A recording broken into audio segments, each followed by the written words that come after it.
The illegal immigrant question, I've finally figured out. There's a purpose in supporting uncontrolled illegal immigration, and it's not humanitarian. I wrote this article a while ago, but did not post it because I simply could not believe the conclusion I came to based on the evidence. Recently, I have concluded that my original conclusion was correct. The illegal immigration problem is not a result of poor immigration policy, poor border control, and a surge of migrants due to world unrest. The illegal immigration problem is a political strategy by the left to take control of our government, not by convincing voters that their policies are superior, but by increasing congressional seats in blue urban areas and by moving illegals from non-voting status to voting status as soon as possible. Something that has baffled me for many years is the degree to which people on the left in our country fight tooth and nail in support of illegal immigrants. I know all the arguments. Illegal immigrants pay taxes. Illegal immigrants do work that Americans will not do. Illegal immigrants contribute to Social Security, but do not get to take it out, helping the rest of U.S. who can. Illegal immigrants are less violent than native-born Americans.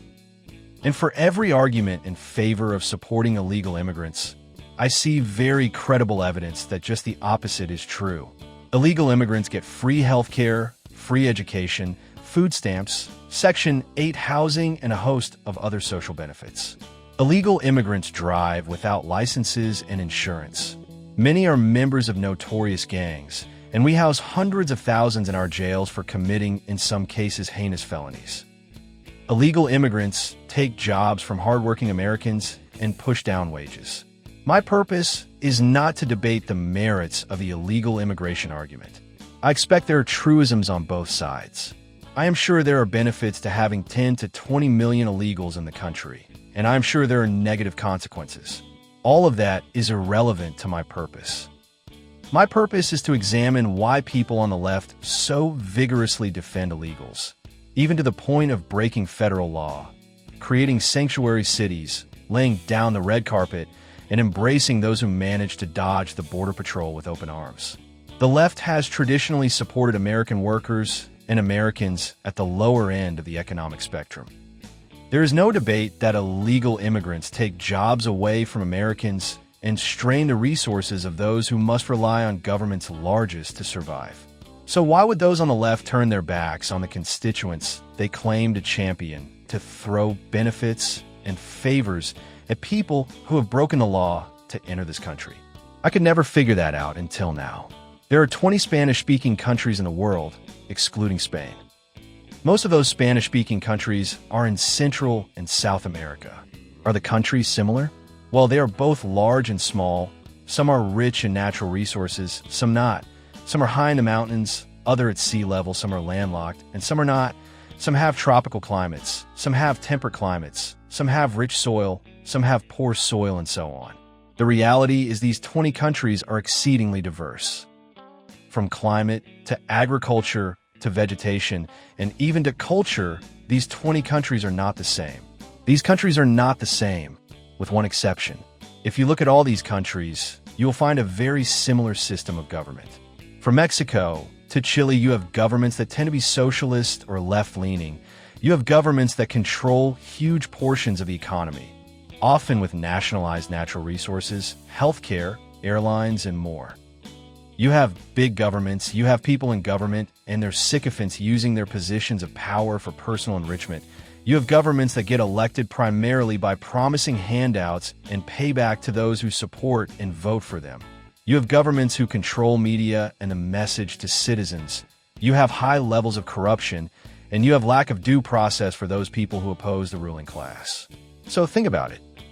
Those 10 to 20 million illegals are primarily from the 20 countries I have just described, although I do recognize that we are increasingly seeing global illegal migration to the United States. It is natural for people coming to the United States to retain their cultural roots. These 10 to 20 million people voted for the governments I have described in the previous paragraph. There is no logical reason to believe those same people would vote differently than the way they have voted in their countries of origin. Which party most mirrors the governments in these 20 countries? The Democrats, and in particular the new wave of Democrat progressives who are much further to the left than the Democrats of 50 years ago. Some of you will say that illegals cannot vote. Many districts are considering giving them the vote. The phrase should be they cannot vote yet. New York has already approved voting by illegal immigrants.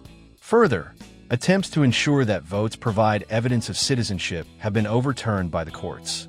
In federal elections, there is no requirement that voters prove they are a citizen, and in some states, voters do not even have to provide identification. Further, congressional districts are apportioned based on population regardless of whether that population is here legally or illegally. Most of these illegally immigrants reside in urban areas, increasing the size of urban districts compared to rural districts. We also know that in many states, urban dwellers vote blue and rural dwellers vote red. In some cases, the blue urban dwellers outvote the red rural dwellers on a statewide level. The illegal immigrants result in more congressional districts in urban areas than in rural areas, increasing the likelihood of more blue congressional seats in Congress. So now I have finally figured out why the left has such a passion for defending these illegals and getting them citizenship. It means more congressional seats for Democrats, and it means 10 to 20 million more voters for the Democrats. It also means we end up with government just like Argentina, Guatemala, Peru, or Mexico. And that, my friends, is just what the people on the left want, as long as they are in power telling you and me. The people who do all the work and create all the wealth. What we should be doing and how to do it.